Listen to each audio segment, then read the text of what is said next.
제가 왜 히브리서를 택했는지는 이미 말씀을 드려서 바로 본론으로 들어가도록 합시다. 여러분, 히브리서가 여러분 얼마나 급하고 얼마나 빨리 전하고 싶었으면 보통 서신들은 앞에 무슨 인사말이 있는데 인사말 생략하고 바로 들어갔겠습니까? 그죠? 저도 바로 본론으로 들어가 보도록 그렇게 하겠습니다. 자, 여러분, 우리가 신약 성경에 서신서가 있습니다. 서신서. 서신서가 있는데 서신서는 크게 두 가지죠. 하나는 바울 서신, 로마서부터 빌레몬까지 13권. 그리고 뒤에는 제너럴 해가지고 이제 이 제너럴이라고 하는 이 단어를 어떤 사람은 일반이라고 번역했고 또 어떤 사람은 공동이라고 번역했어요.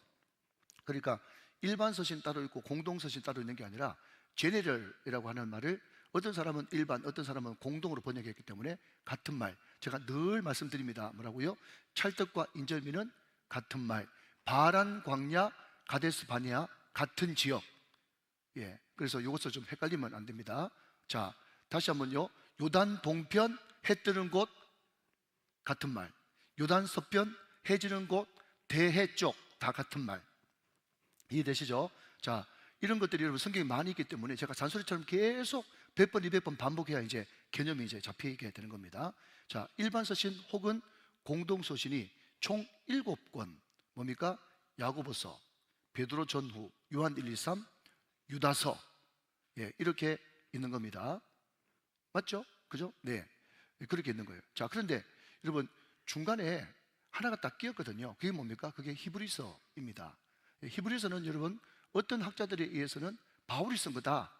왜 바울이 쓴 거냐? 여러분, 바울이 쓴 근거를 대야 되겠죠. 자, 여러분 히브리서 뒤로 쭉 넘겨가서 히브리서 13장을 한번 보시면, 자, 거기에 히브리서 13장 23절 말씀을 한번 보겠습니다. 히브리서 13장 23절 말씀. 우리 형제 디모데가 노인 것을 너희가 알라. 그가 속히 오면 내가 그와 함께 가서 너희를 보리라 라고 하는 이 근거 구절 때문에 사도 바울이 쓴 편지다라고 이야기를 하는 겁니다. 그래서 제가 늘 말씀드리지만 죄송합니다. 하나만 더 잔소리하겠습니다. 뭔가 강단에서 말하려고 그러면 무슨 근거로 그런 말을 하는지 출처를 대라. 제가 그렇게 이야기했어요. 여러분, 우리가 바울 서신 13권, 그죠? 일반 서신 7권, 총 여러분 서신서는 21권인데 그러면 이 히브리서를 바울 서신으로 넣을 거냐 일반 서신으로 넣을 거냐, 그게 이제 관건인데 이게 또 중요한 포인트 중에 하나란 말이죠. 이 바울 서신으로 넣은 사람은 히브리서 13장 23절을 근거해 가지고 디모데가, 이게 디모데가 등장하는데 디모데가 바울하고 함께 사역한 것밖에 더 있냐? 예외는 없다. 그렇기 때문에 여기 디모데라고 하는 단어를 통해서 이것은 바울의 저작이다 라고 이야기를 하는 그런 분류가 있고, 여러분 어떤 사람들은요 이제 이 히브리서가 이제 유대교에서 기독교로 개종한 사람을 위한, 그리고 지금 현재 환난당하고 핍박당하고 있는 사람을 위해서 쓴 편지이기 때문에 이 아볼로가 저작이었을 거다. 왜냐하면 주로 그 사람이 그런 편지를 많이 썼거든요. 그래서 아볼로 저작이다. 어떤 사람은 이 바나바가 저자다. 여러 가지 다른 의견들이 있습니다. 그래서 이 오리겐이라고 하는 초대 교부는 이 히브리서 저자가 누군지는 하나님만 알고 계신다. 그 말 나도 하겠다. 일단 유명해지고 봐야 될 것 같아. 오리겐이 여러분 워낙 유명한 사람이니까 그 사람 이야기했다고 그러니까 좀 믿음이 가잖아요. 그죠? 제가 이야기하면 글쎄 이렇게 되어지니까 하늘만이 아신다. 나도 이야기하겠다. 아무튼 여러분 그렇게 이야기해서 이것은 누구의 저작인지 확실히 알 수는 없는데, 여러분 그렇기 때문에 중간 입장을 취하는 사람은 바울 서신 13권, 일반 서신 7권, 중간에 히브리서 해가지고 총 21권이다. 이렇게 이야기를 합니다. 자, 여기까지만 하십시다. 자, 그러면 많은 사람들이 이야기하는 것이 보통 바울 서신 같으면, 다른 일반 서신 같으면 누가 누구에게 쓴 편지다라는 것을 명확하게 1장 앞부분에 제시를 해놨을 텐데 그 없는 거 보니까 도대체 누가 쓰는지도 모르고 누구한테 쓰는지도 모르고 그런 것을 어떻게 정경, 캐논 안에 넣을 수 있는가, 또 그것이 굉장히 큰 화두 중에 하나예요. 자, 그러나 그럼에도 불구하고 여러분 오늘 살펴보면 알겠지만, 앞으로 여러분 15주 내주 20주 동안 살펴보면 알겠지만 히브리서를 쭉 읽어보면요 이것은 누가 뭐래도 명작이에요. 명작. 그러니까 성경의 정경성은요, 여러분 누가 증명해 주는 것이 아니라, 누가 썼기 때문에 정경이 아니라, 여러분 이 자체로, 성경 자체로, 탁월한 이 히브리서 자체로 이것은 정경 안에 들어가야만 된다라고 스스로 변호하는 굉장히 깊은 책이고, 여러분 본질을 다루는 책이다. 그렇기 때문에 히브리서는 정경이 틀림이 없다라고 하는 것입니다. 자, 여러분 우리 신앙생활 하는 사람을 바꿔 말하면 예수 믿는 사람이다, 그렇게 이야기하죠. 여러분 예수 믿으시죠? 자, 그런데 여러분 어느 누가 말했듯이 A4지를 한 장 툭 던져주면서 장로님, 집사님, 권사님 혹은 목사님, 이 A4지 한 장에다가 그냥 빽빽하게 글자 10포인트로 자간 160%를 해가지고 예수님이 누구신지 한번 써보십시오 라고 이야기한다면, 여러분 예수님에 대해서 몇 줄 쓸 수 있을 것 같습니까? 여러분 이런 것들이 문제예요. 여러분 이와 관련해가지고 제가 지난 교회 있을 때 교회자 생활하면서 가장 곤욕스러웠을 때가 언젠가 하면, 목사님이 전체 교회자들 다 모이라고 그러는 거예요. 예, 그러면서 그냥 A4지 한 3-4장을 스탬플로 찍어가지고 빈종이를 나눠줘요, 정필도 목사님이. 그래서 이게 도대체 뭐하라고 나눠주나 했더니요, 그냥 그 빈종에다가 몇 교구 자기 이름 쓰고 자기 교구 식구들 이름 다 적으래. 그때 한 500가구 됐거든. 500가구. 그러면 사는 말이 뭔가 하면, 거기에 이런 화름 점정은 뭔가 하면 그 집의 개 이름까지 다 쓰라는 거예요. 그 집의 개 이름까지. 어떻게 씁니까? 완전 거기서 케어 펀치 맞았죠. 못 써. 여러분 열심히 사역을 하는데 여러분 그 사람 이름을 몰라. 여러분 우리가 신앙생활 하는데 예수 믿는데, 신앙생활 이꼴 예수 믿는 건데 예수님이 누구시냐 물어보면 예수님 누군지 몰라. 그러니까 여러분 문제라는 거예요. 사랑하는 여러분, 오늘 이 히브리서가 참 중요한 책인 것은 뭔가 하면 예수님에 대한 논문 한 편이다, 이렇게 보면 돼요. 히브리서가 뭐라고요? 예수님에 대한 논문 한 편이에요. 그래서 히브리서를 쭉 읽게 되면 여러분 예수님이 누구신가 그것이 딱 손에 잡히게 되고, 여러분 우리가 그런 말 자주 들어봤지 않습니까? 무슨 이야기요? 우리가 항상 위패, 가짜 돈을 분별할 때 그 가짜 돈을 분별하는 그 감별사가 뭐를 쥐고 공부를 한다고요? 진짜 화폐 하나만 딱 쥐고 완벽하게 그 모든 것들을 머릿속에 딱 집어넣으면 그거 아닌 모든 것이 다 가짜인 거야. 믿으시면 아멘. 마찬가지로 여러분 예수로서 그분은 누구신가? 지금 이 히브리서는 말 그대로 히브리인한테 쓴 편지입니다. 히브리인 누구죠? 이스라엘 안에 있는 사람도 히브리인이고, 또 이스라엘 밖에 흩어진 디아스포라도 히브리인인데, 특별히 바울과 디모데 같은 흩어져 있는 여러분 디아스포라 유대인들 말이죠. 그 사람들이 유대교를 믿다가 기독교를 개종을 했거든. 그러니까 완전 바깥으로는 여러분 핍박당하고 안에서는 동족들한테 멸시당하는 거예요.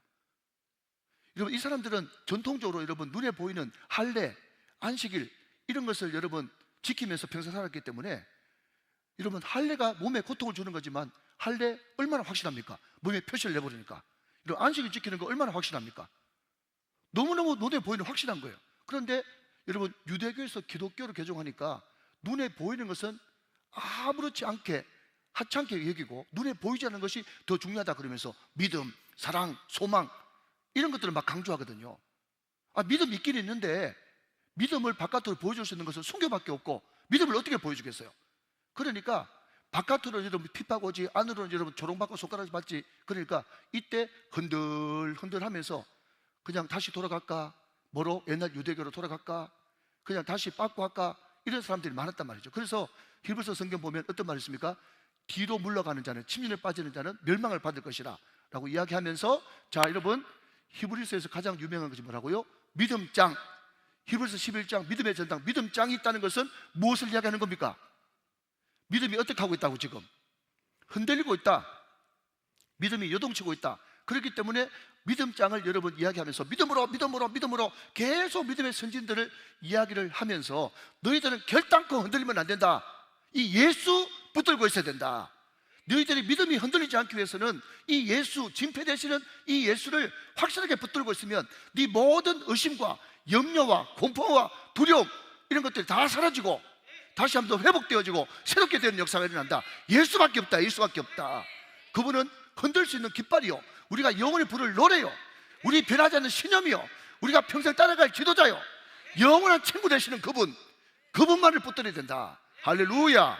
여러분 그것을 히브리서가 이야기를 하고 있다라는 것입니다. 자, 여러분 너무 급하니까 앞에 서론하지 말고 바로 여러분 1절 한번 들어가 보도록 하겠습니다. 예수님 그분은 누구신가? 자, 여러분 1절 말씀 보겠습니다. 옛적에 선지자를 통하여. 자, 여러분 옛적의 선지자 그 밑줄 한번 그어보시고요. 자, 여러분 한 번 더 따라합시다.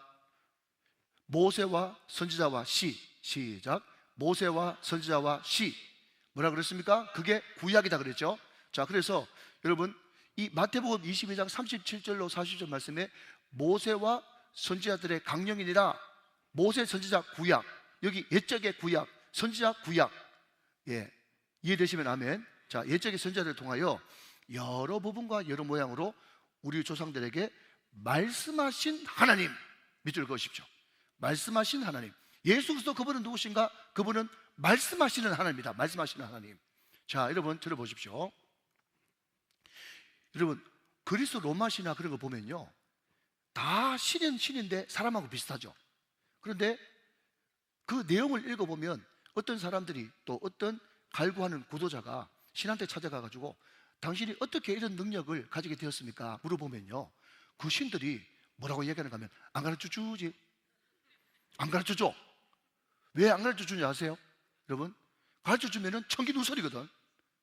이 인간들이, 이 야가 빠진 인간들이 나한테 제일 처음에는 그냥 가르쳐주세요, 가르쳐주세요 졸졸 따르다가 가르쳐주면 덩쳐먹는 게 인간이라는 것을 알기 때문에 안 가르쳐줘. 그래서 항상 여러분 그리스 로마의 신부터 시작해가지고 모든 여러분 세상의 신들은요 신비에 쌓여 있어요. 그런 거를 여러분 신이라고 막 비는 그런 사람들 너무 불쌍한 거예요. 왜냐하면요 하나님은요 말씀하시는 하나님이에요. 말씀하시는 하나님. 말씀하시는 하나님에서 저는 어떤 것을 느끼는가 하면 하나님의 자신감을 느끼는 거예요. 하나님은 다 알려주기를 원한단 말이죠. 다 알려주기를 원한다. 자기를 드러내 보여주시다. 계시. 여러분 노을을 벗기다. 계시. 자기를 드러내셔서 말씀하시는 하나님이에요. 말씀하시는 하나님. 자, 그러면 말씀하시는 하나님, 그 하나님은요 어떤 하나님인가? 자, 여러분 보십시오. 2절 말씀. 이 모든 날 마지막에는 아들을 통하여 우리에게 말씀하셨으니 이 아들을 만유의 상속자로 세우시고 또 그로 말미암아 모든 세계를 지으셨느니라 그랬습니다. 자, 여러분 태초에 말씀이 계셨죠. 그러니까 말씀이 뭔가 하면요, 말씀은 시작이에요. 말씀은 시작. 말씀으로 시작하신 하나님. 빛이 있으라. 말씀으로 시작하신 하나님. 근데 여러분 그 말씀은 또 뭔가 하면 이 모든 날 마지막 종말이죠. 종말은 뭡니까? 예수님 초림부터 예수님 재림까지. 지금 우리는 지금 종말 시대를 살고 있습니다. 그러니까 예수님의 말씀, 하나님의 말씀은 여러분 시작이고 그 말씀은 종말이며 끝이며 그 말씀은 또 어떤 말씀인가? 1절 말씀 보니까 옛적의 선지자를 통하여 여러 부분과 여러 모양으로 우리 조상들에게 말씀하신 하나님. 여러분 구약은요 여러 부분 여러 모양으로 말씀하셨지만 그럼에도 불구하고 그것은 부분적인 말씀이에요. 부분적인 말씀. 그렇지 않겠습니까? 그러나 여러분 아들로 오신 그 말씀, 로고스, 케리그마, 또 레마의 말씀, 그 말씀은요 완전하신 말씀이에요. 여러분 말씀은 어떤 분인가? 말씀은 시작이고 말씀은 여러분 최종적이며 말씀은 완전하신 말씀이에요. 믿으시면 아멘 하시기 바랍니다. 그 말씀을 우리가 가지고 있어요. 자, 그렇기 때문에 여러분 이 1절 말씀을 보면요, 자 보십시다. 옛적에 언제가 나와 있죠. 언제? 옛적에. 그죠? 누구를 통하여? 선지자를 통하여. 선지자를 통하여. 언제? 옛적에. 누구를 통하여? 선지자를 통해서. 어떻게? 여러 부분 여러 모양으로 우리 조상들에게 말씀하셨어요. 그럼 무엇을 말씀하셨냐? 그게 없지 않습니까? 무엇을 말씀하셨냐? 그것은 2절에 있는 거예요. 2절 보니까 이 모든 마지막 날에는 아들을 통하여 그랬습니다. 아들을 통하여. 자, 아들을 통하여 밑줄 한번 그어보시고요. 이 아들을 통하여 이것을 다른 말로 바꾸면 아들로 말미암아 이렇게 바꿀 수 있어요. 여러분 NLT 성경 보니까 through son, 아들을 통하여 이렇게 되어 있어요. 자, 여러분 이 아들을 통하여, 아들로 말미암아 이것이 무슨 뜻인가 하면 하나님이신 그분이 이 땅에 육신을 입고 오셔서 그분이 직접 말씀하셨어요. 그것도 하나님의 말씀이에요. 말씀으로 오신 로고스, 그분이시죠. 자, 그리고 여러분 요한복음 5장 39절 말씀 보면 이 모든 성경은 곧 내게 대해서 증거한 것이에요. 그죠? 자, 그런데 이 요한복음 5장 39절에 나오는 이 말씀은 곧 나에 대해서, 이 말씀이 구약이요 신약이요? 구약입니다. 요한복음 5장 39절에 나오는 이 말씀은 구약이에요. 구약.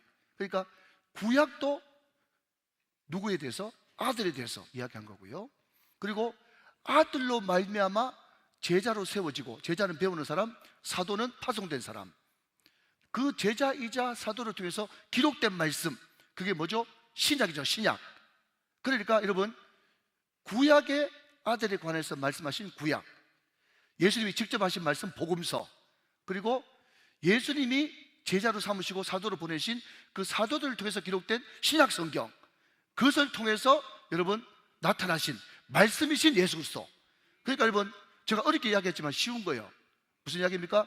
구약은 오실 예수님에 대해서, 신약은 오신 예수님에 대해서, 요한계시록은 다시 오실 예수님에 대해서. 그래서 창세기부터 요한계시록까지 모든 성경은 다 예수 그분에 대해서 말씀하시는 것이다 말이죠. 믿으시면 아멘 하시기 바랍니다. 자, 말씀이신 예수님을 이야기했고요.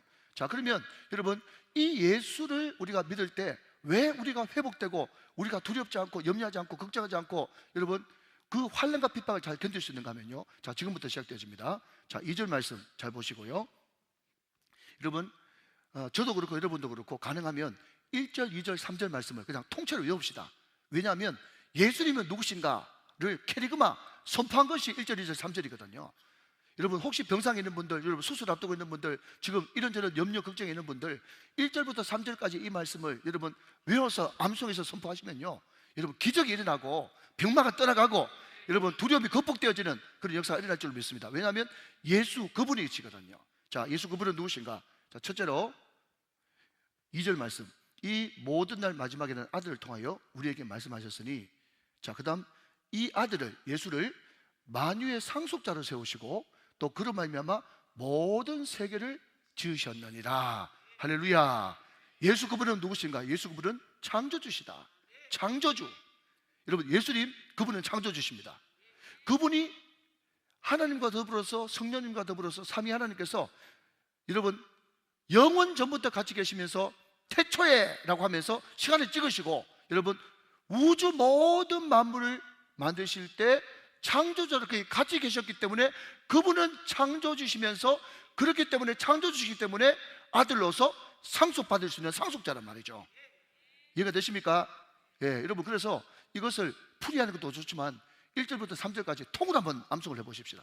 예수 그리스도 그분 누구신가? 말씀하시는 분이신데 그분은 창조주시오, 태초부터 함께 계셨고 그분이 우주 만물을 창조하실 때 같이 동참하심으로 말미암아 그분은 아들로서 창조주시며 상속자다 라는 것이 2절 말씀이란 말이죠. 할렐루야. 자, 3절, 이는 하나님의 영광의 광채시오. 여러분 좀 말이 어렵죠? 자, 여러분 이런 이야기입니다. 여러분 대답하셔야 됩니다. 우리는 발광체요 반사체요? 반사체입니다. 어디 비춰져야만 빛을 발할 수 있는 우리는 반사체인데요, 태양은 뭐죠? 발광체죠. 그러니까 여러분 태양이 있다 그러면 여러분 햇빛, 광채, 그것은 태양 자체적으로 발광하는 거란 말이죠. 그러니까 여기 하나님의 영광의 광채시오라고 하는 이 말은 뭔가 하면 예수님은 하나님이시다 이런 뜻이에요. 하나님이 태양이라면 예수님은 태양에서 발광되어지는 빛이다, 광채다. 그건 태양 자체인 거예요. 태양 자체인 거예요. 그리고 여러분 그 본체의 형상이시라 그랬어요. 그 본체의 형상, 여러분 형상이 뭔가 하면요, 여기 도장이 있지 않습니까? 자, 제 손에 들고 있는 도장 보이시죠? 도장 보이죠? 꾹 찍으면 여러분 그대로 나오죠? 예, 도장 꾹 찍히는 거, 그게 형상이에요. 도장 그대로 찍히는 겁니다. 여러분 동전에 예를 들어서 세종대왕 예수신 가이사, 여러분 그 형상 있지 않습니까? 예, 그대로 본체가 그대로 여러분 그냥 딱 지키는 게 그 형상입니다. 그러니까 여러분 오늘 여기 등장하는 하나님의 영광의 광채시요 그 본체의 형상이다 라고 하는 이 말은 뭔가 하면 예수님 그분이 하나님이시다. 다른 말로 바꾸면 예수님 그분이 누구신가? 보이는 하나님이시다 이런 뜻이에요. 하나님은 보이지 않지만 예수님은 보이는 하나님이시다. 이게 하나님의 영광의 광채시요 그 본체의 형상이다 라고 하는 정확한 뜻입니다. 여러분, 제가 여러 번 공부해가지고 여러분 제가 다 찾아와 봐가지고 딱 여러분 요약 제가 말씀드리니까 믿으시기 바랍니다. 예수님 그분은 누구신가? 보이는 하나님이시다. 그래서 여러분 예수님 직접 뭐라고 이야기하셨어요? 나를 본 자는 누굴 봤다? 아버지를 봤다. 나를 본 자는 아버지를 봤다. 그것 때문에 여러분 유대인들을 막 죽이려고 그랬잖아요. 예수님 지금 자기 이야기를 그대로 하고 계신 건데, 예수님 그분은 보이는 하나님이다.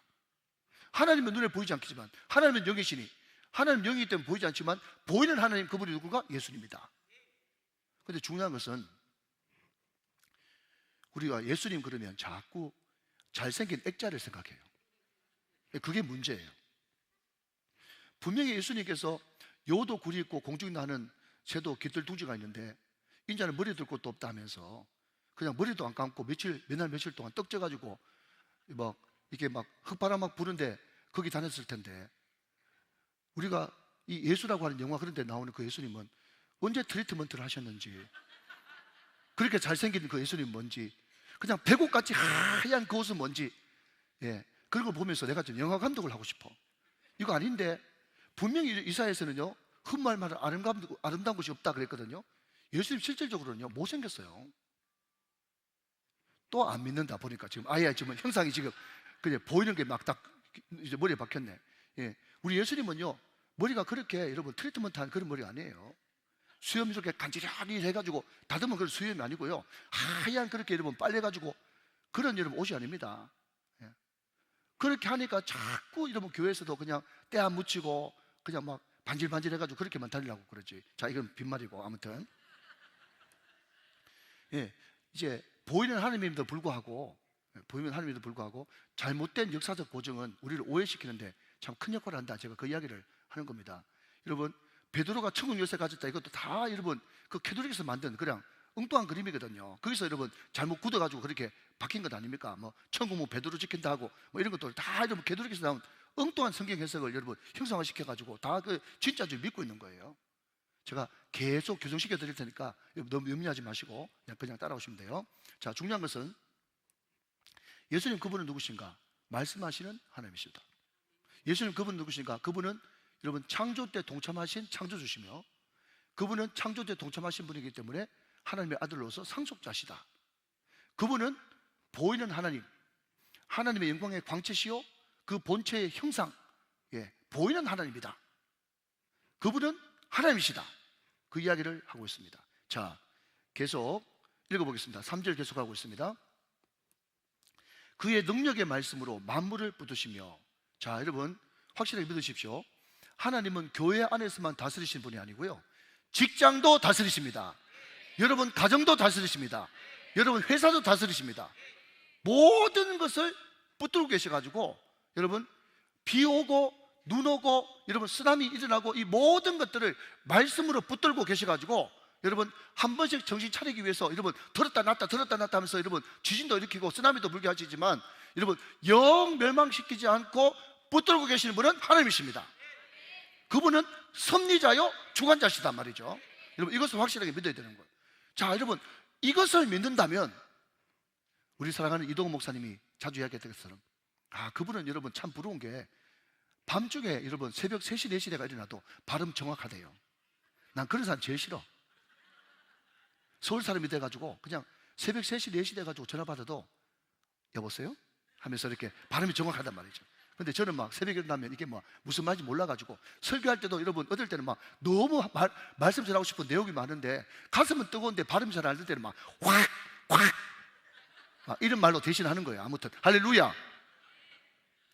여러분 중요한 것은 사랑하신 여러분, 왜 염려하십니까? 왜 걱정하시죠? 왜 두려워하십니까? 그분이 여러분 창조자시오 상속자시오 그분이 주관자시고 지금도 말씀으로 이 우주 만물을 붙들고 계시는 그 하나님이 맞다면 사랑하신 여러분 왜 두려워하십니까?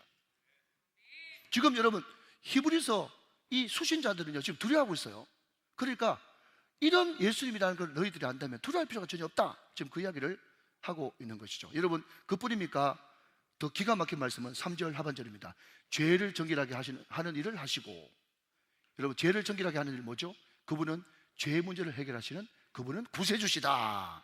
그분은 구세주시다. 우리 죄 문제 해결하시는.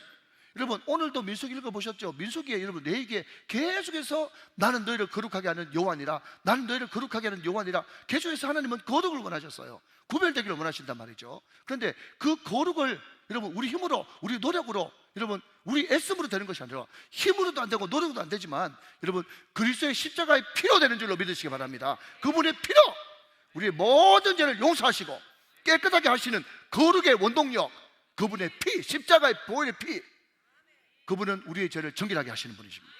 그분은 우리의 죄를 여러분 해결해 주시는 구세주가 되시는 겁니다. 여러분 이 사실을 여러분 우리가 마음속에 가져갈 때 얼마나 마음이 뜨거워지는 것입니까? 그분은 우리의 죄 문제 해결하신 분이다. 여러분 고통받고 있죠? 갈등하고 있죠? 여러분 마음속에 양심에 찔리시죠? 그 모든 것이 여러분 신령 깊숙하게 들어가면 다 죄 때문에 고통받고 있는 거거든요. 죄 문제 해결 안 돼가지고 양심에 찔리지 않습니까? 더 기가 막힌 것은 나중에는 여러분 양심도 다 팔아먹고 양심이 화임 맞은 사람이 되어버리면 말이죠, 여러분 죽을 때 돼가지고 이를 보독보독 깔고 여러분 죽을 수밖에 없는 불행한 사람이라고. 죄 문제 때문에 괴롭거든. 그러니까 여러분 나는 행복해요, 죄사함 받았으니 아버지 품 안에서 떠나 살기 싫어요. 여러분 그 찬양은 정말 죄사함의 기쁨을 받아본 사람이 여러분 부르는 찬양 아닙니까? 나는 행복해요, 죄사함 받았으니. 그 찬양 부를 때 여러분 막 눈물이 나잖아요. 그리고 여러분 강물과 같이 흐르는 기쁨, 여러분 죄사함의 기쁨 말이죠. 산천도 초목도 새 것이 되었고 죄인도 원수도 친구로 변한단 말이죠. 여러분 이게 죄사함을 받은 은총이거든요. 할렐루야. 여러분 그 죄사함이 여러분 예수의 십자가의 보혈로부터 흘러나오는 그 보혈의 공로로 여러분 우리는 죄 문제를 해결한 것입니다. 그분은 구세주십니다. 예수, 그분은 구세주. 자 여러분 계속 보십시다. 3절 하반절. 높은 곳에 계신 지극히 크신 이의 우편에 앉으셨느니라. 자 여러분 우편에 앉으셨느니라. 우편이라 그래서 또 어떤 사람은 오해합니다. 우편이니까 하나님은 정중앙, 예수님은 오른편, 성령님은 왼편. 여러분 그게 아니고요. 우편이라는 것은 동격 이런 뜻이에요. 동격. 그리고 여러분 앉으셨다 이 말이 굉장히 중요합니다. 자 여러분 여기 앉으셨다 얘기만 나오는 게 아닙니다. 자 여러분 제가 늘 말씀드리지만 한 절로 부족하죠. 13절 말씀 같이 봅니다. 13절. 어느 때의 천사 중 누구에게 내가 내 원수로 내 발등상이 되게 하기까지 너는 내 우편에 시작 앉아 있으라. 자 여러분 앉아 있다 이게 굉장히 중요한 겁니다. 앉아 있다 이것은 여러분 두 가지를 의미하는데, 하나는 여러분 통치한다, 앉아서 통치한다. 예를 들어서 그분은 통치자십니다. 예수 그분은 통치자세요. 지금도 우리를 통치하는 통치자십니다. 그리고 여러분 앉아 있다라는 이 말을 여러분 다른 말로 바꾸면 테텔레스타이, 모든 것을 완성했기 때문에 앉아 있다. 그 뒤에 여러분 말씀드리겠습니다만 천사는 아직까지 불이고 섬기는 영이기 때문에 일해야 되기 때문에 서 있다. 예수님은 완성했고 통치하기 때문에 앉아 있다 이런 뜻이에요. 사랑하는 여러분 그분은 우리의 통치자십니다. 할렐루야. 자 정리합시다 여러분. 예수로서 그분은 누구신가? 말씀하시는 하나님. 예수님 그분은 누구신가? 그분은 창조주시요 우리의 상속자. 예수로서 그분은 누구신가? 그분은 우리의 주관자시고 선지자시고 그분은 우리의 구세주시며 우리의 통치자시다. 할렐루야. 여러분 이 예수님을 날마다 여러분 마음속에 간직하면요 두렵지 않고 무섭지 않단 말이죠. 흔들리지 않을 수 있고 경고할 수 있다. 그 이야기를 하는 겁니다. 할렐루야. 여러분 그래서 오늘 히브리서의 큰 주제가 뭔가 하면 better, 죄송합니다, better, better, better, 더 나은 이런 뜻이에요. 뭐보다 더 낫냐? 여러분 오늘 1절부터 3절까지는요 선지자보다 더 낫다. 이게 첫 번째 되죠. 그리고 4절부터 여러분 14절까지 1장 4절부터 14장까지는 뭔가 하면 천사보다 더 낫다. 이게 두 번째. 그리고 2장부터 여러분 10장 18절까지 계속 반복되는 것은 뭔가 하면 제사장보다 더 낫다. better, more excellent, 더 낫다. 누구보다 더 낫다? 선지자보다 더 낫다. 누구보다 더 낫다? 천사보다 더 낫다. 세 번째는요 제사장보다 더 낫다. 그래서 여러분 그 뒤에 이 히브리서 4장에 보면요 예수님을 뭐라고 부르는가 하면 큰 대제사장 그렇게 이야기했어요. 큰 대제사장. 보통 여러분 인간은 대제사장이지 않습니까? 예, 그 제사장보다 더 위대하다 그래서 큰 대제사장 이렇게 부르는 겁니다.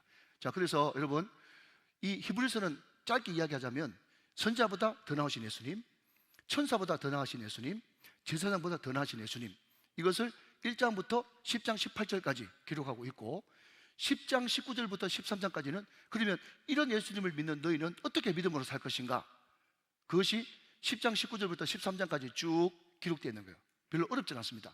예, 그러나 계속해서 예수님 그분은 누구신가? 그것을 말씀하고 있는 것입니다. 자, 여러분 첫 번째 대지는요, 방금 우리가 했습니다마는 예수님 그분은 누구신가? 그분은 선자보다 나으신 분이다. 왜 더 낫는데? 그분은 말씀하시는 분. 말씀 어떻게 합니까? 지금 말씀하시고 여러분 완벽하게 말씀하시고 최종적으로 말씀하시는 분. 그렇기 때문에 부분 이야기하는 선자보다 훨씬 낫다. 그분은 선자보다 왜 나으냐? 그분은 창조주시고 그분은 상속자며 그분은 구속자고 그분은 섭리자요 그분은 통치자시고 그렇기 때문에 그분이 훨씬 더 낫다. 믿으시면 아멘 하시기 바랍니다. 자, 여러분 이제 4절 보십시다. 4절 봅니다. 그가 천사보다 훨씬 뛰어남은, 자, 천사보다, 베럴이죠, 베럴. 천사보다 훨씬 뛰어남은 그들보다 더욱 아름다운 이름을 기업으로 얻으심이니, 그러면서 천사보다 더 낫다라고 이야기하고 있습니다. 자, 들어보십시오. 자, 여러분 천사보다 더 낫다라고 하니까 우리는 이 천사에 대해서 별로 많이 관심이 없잖아요. 근데 여러분 제가 히브리서를 공부하면서 찾아보니까 성경 말씀에 창세기부터 요한계시록까지 천사가 군데군데 계속 등장하고 있어요. 도대체 몇 번 천사가 등장했느냐 했더니 300번 등장해요. 300번. 자, 여러분 아브람과 롯 이야기에 천사 등장한 거 아십니까? 아시죠? 그리고 여러분 사사시대 때도 여러분 천사 등장한 거 아십니까? 이 다니엘 때도 여러분 사자 이틀을 막은 그 존재가 여러분 천사라는 걸 아십니까? 그리고 여러분 사도행전에도 나옵니다. 그리고 데살로니가 전서도 보면 천군 천사의 큰 나팔 소리와 함께 예수님 재림하신다 하면서 천사 이야기가 계속 등장하고 있어요.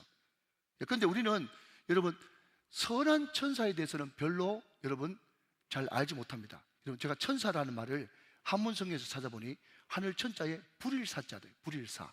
그래서 옛날에 오늘 우리 이 히브리서 1장 14절 말씀에는 성기는 영 이렇게 되어 있는데 옛날 성경에는 불이는 영 이렇게 되어 있어요. 그래서 이제 불일사자를 쓰더라고요. 그래서 선한 천사를 우리는 그냥 천사로 부르고 제가 이야기한 건 아닙니다. 너무 놀라지 마시고 어떤 목사님이 악한 천사가 있지 않습니까? 우리 흔히 사단이라고 그렇게 이야기하는데 그 악한 천사를 우리는 뭐라고 부르는가 하면 천하의 사기꾼. 아직까지 못 듣는 분이 두 분 계십니다. 천하의 사기꾼, 그게 이제 천사라는 거예요. 천사.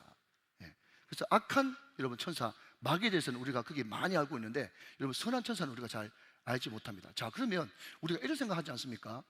왜 히브리서 1장에 우리가 잘 평소 때 관심도 없는 천사 이야기를 왜 그렇게 많이 하는가 궁금하시죠? 여러분 저도 몰랐거든요. 근데 그러니까 여러분 공부에 즐거움이 있다고요. 자, 여러분 이스라엘 백성들 지금 제가 히브리서는 이름 자체가 그렇지만 이 히브리서가 누구한테 쓴 편지라고 그랬어요? 유대교에서 기독교로 개종한 사람을 위해서 쓴 편지다 그렇게 말씀을 드렸잖아요. 근데 여러분 유대인들은요 가장 소중하게 생각하는 것이 율법 아닙니까? 율법. 근데요 그 율법을 누가 전해준 줄 아세요? 자, 봅니다. 사도행전 7장 38절 말씀 봅니다. 사도행전 7장 38절. 자, 같이 천천히 한번 보세요. 시내산에서 말하던 누가? 그 천사 나오잖아요. 여러분 사도행전 7장에 천사라는 줄 알았어요? 저도 몰랐는데 여러분 잘 알 리가 잘 없죠. 여러분 더 위대하지만. 자, 여러분 보십시오.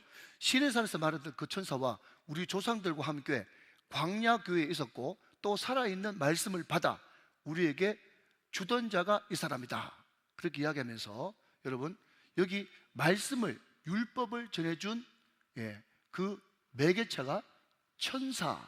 그래서 가브리엘이라고 하는 뜻이요 전해주는 자 이런 뜻이거든요. 그러니까 이 말씀을 전해주는 자가 천사였다 그렇게 이야기합니다. 자, 두 분은 아직까지 고개를 갸우뚱하고 있어요. 자, 그러면 여러분 사도행전 7장 같은 장에 53절 한번 보세요. 53절 7장 53절 자, 같이 한번 읽어봅니다. 시작. 너희는 천사가 전한 율법을 받고도 지키지 아니하였도다 하니라. 자, 여러분 보십시오. 율법을 누가 전해줬어요? 천사가 모세에게, 하나님이 모세에게 바로 말씀하신 게 아니라 하나님이 천사에게, 천사가 모세에게 여러분 율법을 전해준 겁니다. 정확하게 이야기하자면 정말 좋은 거예요. 정말 좋은 거예요. 자, 여러분 또 하나 봅니다. 몇 절을 보시는가 하면 여러분 갈라디아서 3장 19절 말씀 보면 더 정확하게 나옵니다. 갈라디아서 3장 19절 말씀. 자, 똑같이 한번 읽어보죠. 시작. 그런즉 율법은 무엇이냐? 범법함으로 더하여진 것이라 천사들을 통하여 한 중보자의 손으로 베푸신 것인데 약속하신 자신이 오기까지 있을 것이다 라고 이야기하면서 천사가 매개체가 돼가지고 모세에게 율법을 전해줬다고 분명히 지금 여러분 성경은 거듭거듭 확인시켜주고 있지 않습니까? 그러니까 여러분 유대인들은요, 모세, 이 땅에서는 모세, 영적인 존재는 천사. 그래서 천사를 한번 만나보는 것이 유대인들의 꿈이었어요. 꿈. 천사가 여러분 우리는 아무렇지 않게 생각하지만 그것이 결국 여러분 문해부흥 르네상스에서 그냥 이렇게 과학과 인본주의가 발달했는데 무슨 눈에 보이지 않는 천사, 그런 귀신 이상한 소리 하냐 하면서 여러분 그것을 완전 묵살시켜버려서 그렇지, 그 전에 미켈란젤로, 다빈치 이런 사람들은요 천사 그림을 엄청나게 그렸습니다. 문해부흥 르네상스 시기에 싹 그게 없어졌다가 요즘에 뉴에이지라는 것이 나와가지고 또 천사가 부각되기 시작했어요. 그럼에도 불구하고 여러분 유대인들은요 천사를 굉장히 높은 존재로, 그래서 심지어 어디까지 천사를 높였는가 하면 예수님이나 천사나 그거 비슷비슷한 것 아니야? 이렇게 생각할 정도로 천사를 숭배하는 천사 숭배 사상이 있었다고요. 여러분 이것을 배경으로 하니까 왜 천사보다 더 낫다라고 이야기한 줄 아시겠죠? 자, 그러면 여러분 우리의 궁금한 것이 뭡니까? 그러면 천사보다 예수님이 더 나은 게 뭔데요? 라고 하는 것이 궁금하지 않습니까? 궁금하시죠?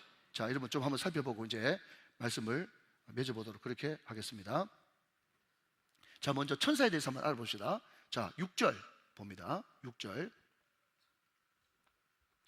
또 그가 마다들을 이끌어 세상에 다시 들어오게 하실 때에 하나님의 모든 천사들은 그에게 경배할지어다 말씀하셨다 그랬어요. 지금 무슨 이야기인가 하면 이때 당시 유대인들은 천사 숭배 사상이 있었는데 천사가 예수님과 비슷한 존재가 아니고 천사는 예수님, 그 하나님의 아들 예수님을 경배하는 대상일 뿐이야. 경배할 대상일 뿐이야. 그것을 이야기하고 있단 말이에요. 그렇기 때문에 천사보다 더 나은 존재가 누구라는 겁니까? 예수란 말이죠. 예수란 말이죠. 자, 여러분 잘 아시는 말씀 봅니다. 데살로니가전서 4장 16절입니다. 자, 한번 같이 읽어봅시다. 시작. 주께서 호령과 천사장의 소리와 하나님의 나팔 소리로 친히 하늘부터 강림하시리니 그리스도 안에서 죽은 자들이 먼저 일어났다 라고 하면서 여러분 천사장들의 소리이고, 자 여러분 주께서 호령과 천사장의 소리와 하나님의 나팔 소리로 친히 하늘로부터 강림하세요. 자 여러분 천사장의 소리, 호령, 이것은 천사장이 내는 거고 강림하시는 주체는 누굽니까? 예수님이 강림하시는 거죠. 그러니까 천사들은 예수님의 부리는 영일 뿐이다. 예수님을 여러분 경배할 대상일 뿐이다. 그 이야기를 하고 있는 겁니다. 자, 또다시 여러분 본문으로 넘어가서 7절도 봅니다. 또 천사들에 관하여는 그는 그의 천사들을 바람으로 그의 사역자들을 불꽃으로 삼으시느니라 하셨으되, 그 천사들을 바람으로 또 그 사역자들을 불꽃으로, 다 이게 다 이 시편에 나오는 그런 말씀인데요. 그러니까 하나님께서 그 천사들을 여러분 가라면 가고 오라면 오고, 그래서 부리시는 그런 존재가 천사다라는 것입니다. 자, 마지막으로 여러분 1장 14절 말씀. 1장 14절. 모든 천사들은 섬기는 영으로서, 옛날 성경에는 부리는 영으로서 구원받을 상속자들을 위하여 섬기라고 보내심을 아느냐 그랬습니다. 물론 여러분 우리가 성령께서 함께 하시기 때문에 성령이 우리를 지켜주시고 우리를 도와주시지만은 성령 하나님에 의해서 부림을 당하는 존재, 그것이 천사다. 그래서 예수님을 섬기고 예수님이 부르시는 영이 천사고, 또 상속받은 우리, 택함받은 우리를 지키고 보호하고 여러분 우리의 신분을 하는 것이 천사다. 그렇기 때문에 천사를 우리를 숭배할 필요도 없고 여러분 천사를 경배할 필요도 없고, 그렇다고 해서 천사에 대해서 함부로 말할 필요도 없고, 그냥 천사라고 하는 존재는 성령에 의해서 우리를 보호하고 부리는 영이구나, 우리를 도와주는 영이구나, 우리 눈에 보이지 않지만 우리를 지금도 도와주고 보호해주고 있구나, 고맙구나, 이 정도로 생각하면 딱 그 정도란 말이죠. 이해가 되시면 아멘. 자, 그러면 여러분, 더 나은 존재, 천사보다 더 나은 존재 예수 그리스도, 그분은 누구신가? 자, 여러분 5절 말씀, 1장 5절이요. 하나님께서 어느 때의 천사 중 누구에게 너는 내 아들이라 오늘 내가 너를 낳았다 하셨으며 또다시 나는 그에게 아버지가 되고 그는 내게 아들이 되리라 하셨느냐? 여러분, 이것도 그냥 히브리서 기자가 불쑥 이야기한 게 아니라 시편 2편 7절 그리고 사무엘하 7장 14절 말씀을 그대로 인용해 온 이야기입니다. 그대로 성경을 인용했어요. 오늘 그 뒤에 천사보다 더 낫다라고 하는 것을 성경 구절 7개가 여기 나눠주 오른쪽 밑에 보면 나눠주가 다 나와 있습니다. 그러니까 오늘 여러분 히브리서 1장 5절 말씀 너는 내 아들이다 난 너의 아버지다 라고 하는 것은 시편 2편 7절 사무엘하 7장 14절을 인용한 것이에요. 그러면서 하는 말이 뭔가 하면 예수는 내 아들이지만 천사가 내 아들이냐? 아니다는 거예요. 그렇기 때문에 예수가 천사보다 훨씬 better, more excellent, 더 낫다 이런 뜻이에요. 이해가 되시면 아멘.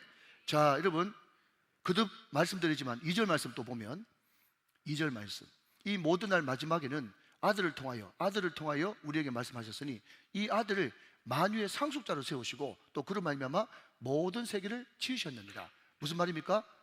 예수님은 창조주시지만 천사는 피조물이다. 지금 그 이야기를 하고 있는 것이고요. 자, 여러분 3절 말씀 더 보시면 이는 하나님의 영광의 광채시요 그 본체의 형상이시라 그의 능력의 말씀으로 만물을 붙드시며 죄를 정결하게 하는 일을 하시고 높은 곳에 계신 지극히 크신 이의 우편에 앉으신 분이지만 천사는 불의인 영으로서 서서 있는 존재다. 그렇기 때문에 예수는 천사보다 더 낫다. 그 이야기를 하고 있는 겁니다. 할렐루야. 자, 여러분 13절 말씀도 마찬가지죠. 우리 13절 말씀 한번 더 읽읍시다. 시작. 어느 때의 천사 중 누구에게 내가 내 원수로 내 발등상이 되기까지 너는 내 우편에 앉아있으라 하셨느냐? 그렇게 이야기하는 것은 아들 예수님밖에 없다. 지금 그 이야기를 하고 있는 것입니다. 믿으시면 아멘. 자, 이제 마지막으로 이제 오늘 1장까지는 여기까지지만 그럼에도 불구하고 첫 시간이니까 마지막 짧게 이제 말씀을 정리하면서 예수님 그분은 모든 제사장보다 더 낫다. 그것을 한번 살펴보도록 하겠습니다. 자, 성경 읽고 이제 말씀 정리합니다. 히브리서 4장 14절부터 16절까지 같이 보겠습니다. 자, 히브리서 4장 나중에 보겠지만 미리 좀 넘겨보시면요. 그러므로 우리에게 큰 대제사장이 계시니, 다른 겁니다. 큰 대제사장, great라고 하는 단어가 붙었어요. 성천하신 이 곧 하나님의 아들 예수시다. 우리가 믿는 도리를 굳게 잡을지어다. 우리에게 있는 대제사장은 예수님은 우리의 연약함을 동정하지 못하실 리가 아니요 모든 일에 우리와 똑같이 시험을 받으신 이로되 죄는 없으시니라. 그렇기 때문에 그분은 우리의 큰 대제사장이에요. 제사장이 뭡니까? 중보자죠. 중보자고 해결자죠. 그런데 여러분 인간 제사장은요 죄가 있기 때문에 해결하지 못해요. 그리고 아무리 경험을 많이 한 제사장이라 할지라도 모든 일을 경험한 사람은 아닙니다. 그러나 우리 예수님은 십자가를 겪으셨다는 그 사실만으로도 인간이 겪을 수 있는 모든 고난, 고통을 다 겪어보신 분이 예수님이십니다. 그러나 그럼에도 불구하고 그는 죄가 없으신 분이세요. 그렇기 때문에 그분은 그레이트 대제사장이 될 수 있다라고 하는 거죠. 자, 마지막으로 16절. 그러므로 여러분 결론이죠. 우리도 긍휼하심을 받고 그분이 왜 보통 인간 제사장보다 큰 대제사장이냐면 때를 따라 돕는 은혜를 얻기 위하여, 때를 따라 돕는 은혜를 얻기 위하여 은혜의 보좌 앞에 담대히 나아갈 것이니라. 여러분 그분 앞에 가기만 하면요 여러분 시시때때로 하루에 12번 더 찾아가도 그분은 우리를 싫다 하지 아니하시고 언제나 우리를 받아주시는 분이고 우리에게 은혜를 끼쳐주시는 분이고 그분 앞에 가기만 하면 여러분 새로운 살 길, 모든 여러분 죄 문제를 해결하고 모든 인간적인 문제를 해결할 수 있는 새로운 살 길을 열어주시는 분, 그분이 예수 그리스도시기 때문에 그분만이 진정한 중보자요 그분만이 진정한 해결자시기 때문에 그분은 제사장보다 더 크신 분이다. 믿으시면 아멘 하시기 바랍니다. 자, 여러분 이제 2분 안에 이제 정리하십시다. 예수님 그분은 누구신가? 첫 번째 말씀하시는 분이시다. 그분은 창조주시오. 그분은 상속자요. 그분은 만물을 섭리하는 섭리자요, 주관자요. 그분은 구세주요. 그분은 통치자시다. 할렐루야. 그리고 그분은 천사보다 더 우월하신 분인데, 여러분, 천사는 불의는 영이지만 그분은 앉아 계시는 분이시고, 천사는 아무리 열심히 일한다 할지라도 그 천사를 아들이라고 부른 적이 한 번도 없었지만, 하나님은 너는 내 아들이다, 오늘 내가 너를 낳았다, 내가 너의 아버지다 라고 이야기하기 때문에 그분은 천사보다 우월하신 분이고, 그분은 앉아 계신 분이고, 천사는 심부름하는 그런 존재이고, 그분은 창조주시고 천사는 피조물이고, 여러분, 그분은 큰 대제사장이기 때문에 그분 앞에 나아가기만 하면 항상 은혜를 베풀어 주시는 분이고, 새로운 살 길을 열어주시는 분이다. 자, 여러분, 이제 A4지 한 반 장 정도 쓸 수 있겠습니까? 예, 여러분, 예수님 그분은 누구신가? 히브리서를 통해서 여러분, 예수님을 굳게 잡아서 밀리지 않고 흔들리지 않고 승리하는 저와 여러분 다 되시기를 주 예수 그리스도의 이름으로 축원합니다. 잠깐만 제가 이 책을 하나 가져왔네요. 자, 여러분, 비교할 수 없는 그리스도라고 하는 굉장히 존 스타트 목사님이 쓴 굉장히 탁월한 책인데, 신학생들 무조건 읽어야 되는 필독서라 그래가지고 제가 샀습니다. 자, 근데 여러분, 이 비교할 수 없는 그리스도 존 스토트, 이 책에 제가 마지막 부분을 읽어드려야 되는데 제가 읽지 못했습니다. 간단히 제가 읽고 마치도록 하겠습니다. 비교할 수 없는 그리스도 맨 마지막 325페이지에 이런 이야기가 있습니다. 전 캔터베리 대감독인 고 도널드 코간이 이따금 말하곤 했던 이야기로 그를 맺도록 하자. 옛날에 한 조각가가 있었다고 한다. 그는 우리 주님의 상을, 조각상을 조각했다. 그리고 사람들이 그것을 보려고 먼 곳에서 왔다. 무한히 힘차면서도 다정한 모습의 그리스도. 그들은 그 조각상 주위를 걸으면서 그것의 빼어난 모습을 알고자 이런 각도에서도 보고 저런 각도에서도 보았다. 하지만 그들은 여전히 그 상의 아름다움을 제대로 볼 수가 없었다. 마침내 그들은 그 조각가에게 물어보았다. 그는 변함없이 이렇게 대답하곤 했다. 단 한 각도에서만 이 상을, 단 한 각도에서만 이 조각상을 제대로 볼 수 있습니다. 어떻게 봐야 됩니까? 무릎을 꿇고 봐야 합니다.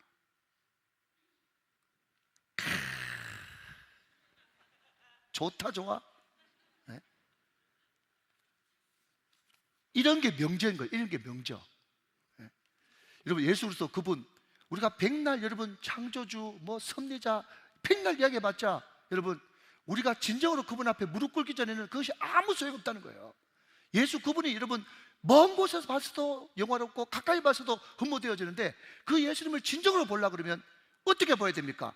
단 한 포인트, 원 포인트가 있는데 무릎을 꿇고 봐야만 예수님 그분이 제대로 보인단 말이죠. 여러분, 오늘 그분을 무릎 꿇고, 마음의 무릎을 꿇고 마음껏 경배하고 찬양하고 기도하는 저 여러분 다 되시기를 주님의 이름으로 축원합니다.